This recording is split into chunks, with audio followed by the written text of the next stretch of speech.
just like playing a first-person shooter game. You're actually sitting there almost in the cockpit of one of these little craft, and it's better than that because it's actually reality. Once you actually look through the glasses, you will just be blown away.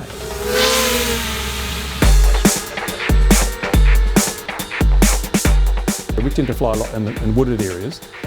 We'll just designate certain turn points, certain trees, or we might be flying over a dirt track or something, so we'll follow the dirt track and then count down and race, and then you've got to do a certain number of circuits around the whole race.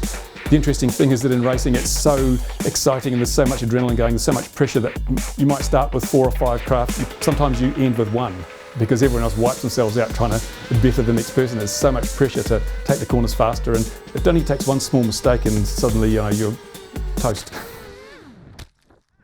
These things are made of modern high-tech materials, carbon fibre and other composites, and you can have the most amazing crashes, and most of the time all you'll do is bend a prop or break a propeller, and so it's a 50-cent repair and it takes a minute and you're back in the air again. So very seldom does anyone have to retire because they've broken their racing quad. It's amazing.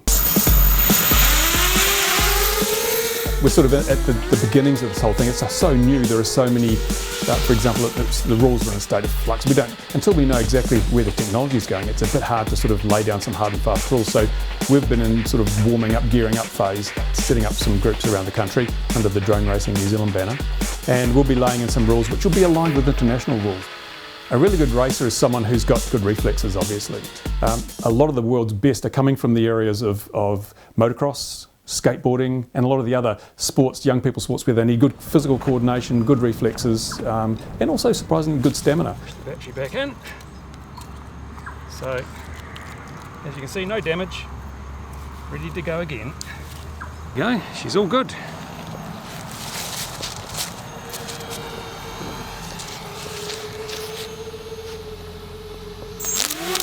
Every day I get emails from all over the world from people who are getting into the hobby and they want some help and assistance, and so it keeps me so busy. The hobby has never seen a movement like this before. There's been different types of models and so forth, but this is the first time something has really just sort of exploded out of nowhere. Battery's flat. Yeah, she's dead flat.